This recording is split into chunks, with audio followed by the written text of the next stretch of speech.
Deciding to post on LinkedIn is a huge change. It's a change in your identity. It's a change in how you spend your time. It's a change in who you hang out with online. It's a change in how other people see you. It's a change in how you see yourself. There are so many things that change as a result in LinkedIn, and the human mind and the human body doesn't like change. So I wanted to break down 4 reasons that I've learned in school. They're kind of fancy terms, but I'm going to try to make them as easy and simple to understand as possible. Break down these 4 terms and explain to you what they are, because understanding what change you're going to go through and what your mind is going to go through as a result of posting on LinkedIn will be an important exercise to try to keep you in posting on LinkedIn long term and getting through the cringe mountain that everyone has to climb at some point. The first core mechanism or reason we don't like change is because of loss aversion. And what loss aversion is a fancy way of saying is just that we don't like losing something more than we like gaining something. So if we lose $5 and gain $5, you would think that your emotions would balance out after doing both of those things. But that is not the case. Losing $5 makes you feel worse than gaining $5, even though the dollar amount is the same. And even though the upside of posting on LinkedIn is really bettering yourself, you're losing things as a result of posting on LinkedIn. You're losing time that you were doom scrolling. You might lose some people who you were hanging out with before. You're going to miss on a lot of posts. That's going to feel like losing a lot and going to feel like being rejected. And those rejections are going to feel much worse than when the successes inevitably hit. And you might lose out on things as a result of content. And the point of bringing this up is to help you understand that these losses are going to happen. They're going to make you feel much worse than the gains will. But you have to tell yourself that the upside is going to be much greater, and you have to fight this loss aversion. Because if you can't fight this loss aversion and the next 3 things that I'm going to cover, you won't be able to climb Cringe Mountain and be a successful content creator on LinkedIn. The next thing I want to cover is the status quo bias. And the status quo bias simply means what we're used to feels safer than the unknown. People are always hesitant to try new foods. Like if you haven't tried kangaroo before or something, you're going to be super hesitant. Or even if you haven't tried a certain vegetable prepared a certain way, you're unsure. And that's why people are so hesitant to try those foods in that scenario. I mean, there are a million other examples beyond food, but like that's why people just like having the same breakfast every time. It's a status quo. It's what's familiar to them. It's what's comfortable to them. And there is some comfort to the status quo. Like your brain uses less energy on the status quo. That's why it likes it so much. I've been running for a while now. So when I'm running 6 days a week, my body and my brain is used to waking up and running. It took me a few years to get it to be like this, where it's much easier than as someone who's never run before to wake up early and run. It is going to be much harder for them. But because my status quo has made it easy, now it's easy to run. And that also means if you're used to doom scrolling or if you're used to doing something else, and now you're going to start posting LinkedIn content and start commenting, it is very hard to break that status quo bias and break what you were doing with the rest of your time, because it's going to be much harder for you to start on LinkedIn as opposed to someone else like me who's been doing it for a while. LinkedIn is now in my habit. I have a status quo to doing LinkedIn. It's that easy for me. But for a lot of people, you have to get over this status quo bias of trying to fight, and it's really mental warfare to try to get yourself to get in the habit of LinkedIn, because your brain's going to tell you this is something new, this is something hard, I don't want to do this, I can expend less energy by doing other things. So that's a status quo bias. Your brain likes doing easy things, and you have to tell yourself that the upside of LinkedIn content in the long term is going to be well worth it after fighting the status quo bias and getting over cringe mountain. But we still have 2 more things to cover. And the third is identity threat. And this one's pretty straightforward. How people see you and how you're going to see yourself will change as a result of LinkedIn. You're going to have imposter syndrome thinking, am I worthy to post on LinkedIn? And you're going to worry more about how people perceive you as a result of posting on LinkedIn. This is normal human psychology. Just like if you were to join a basketball team, you're all of a sudden a basketball player now. That is part of your identity.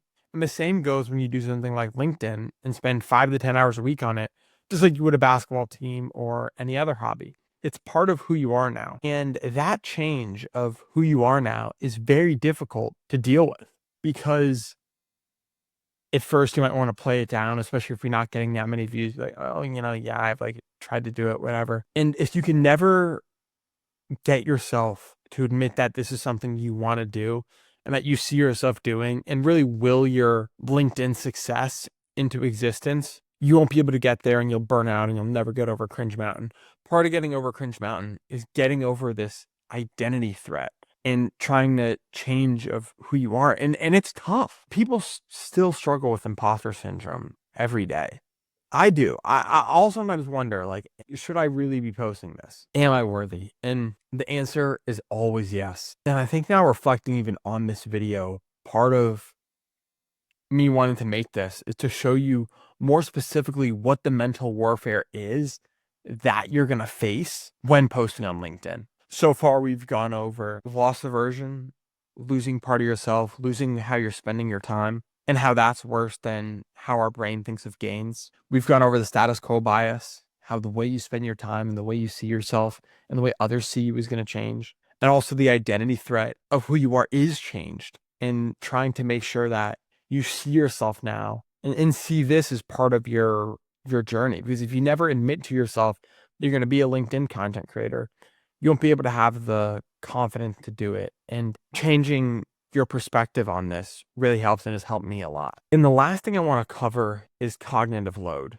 And I know I make a lot of analogies to exercise here, but if you've ever heard of fast twitch versus slow twitch muscle fibers, they're essentially two types of muscles in the body. There's ones that if you're in zone 2 on a long, easy run, they're firing up, the longer muscles that you're using for a longer period of time.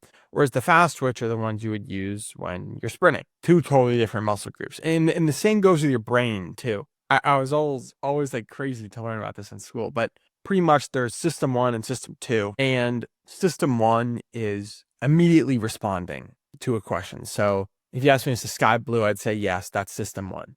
But then system 2 is subconsciously asking myself, why is the sky blue? Or when I'm talking to my brother, system 1 might tell me, oh, he's happy. Like, awesome. I'm so happy for him. But then system 2 kicks in and is like, wait, why is he happy?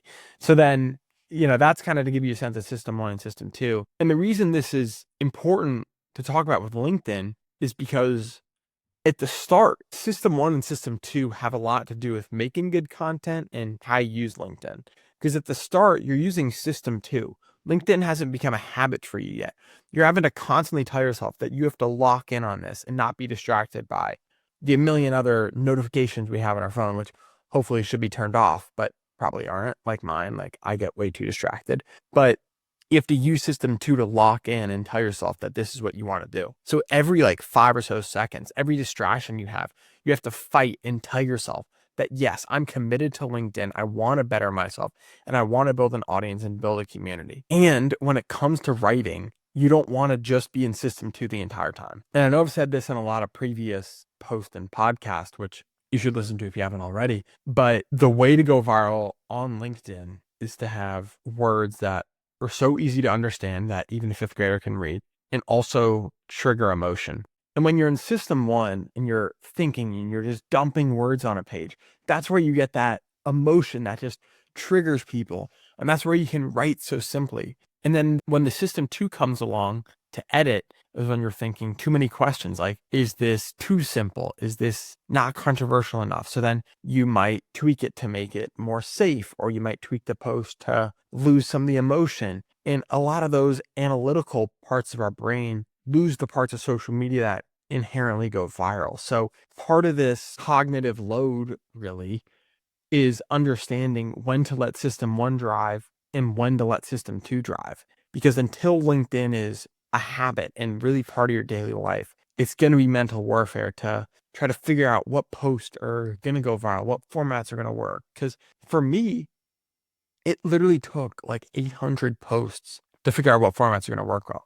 And right now, the Stop Doing This is working super well. But now I'm testing other formats, and in 3 months, the Stop Doing This might be awful. And then another format is going to be doing well, or the Stop Doing This might still be great.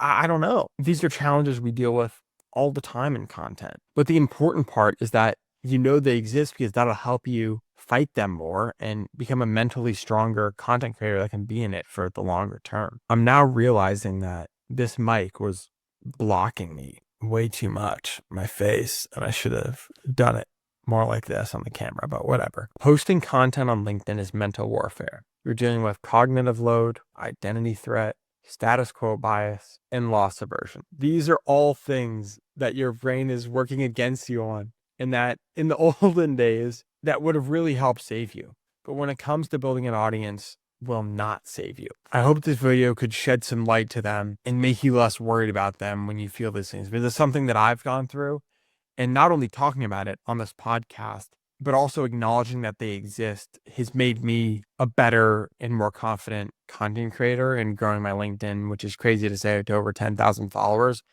and well over 6 million impressions. I hope it can do the same for you. Thank you for watching or listening, and subscribe to Connection Accepted. Have a great day.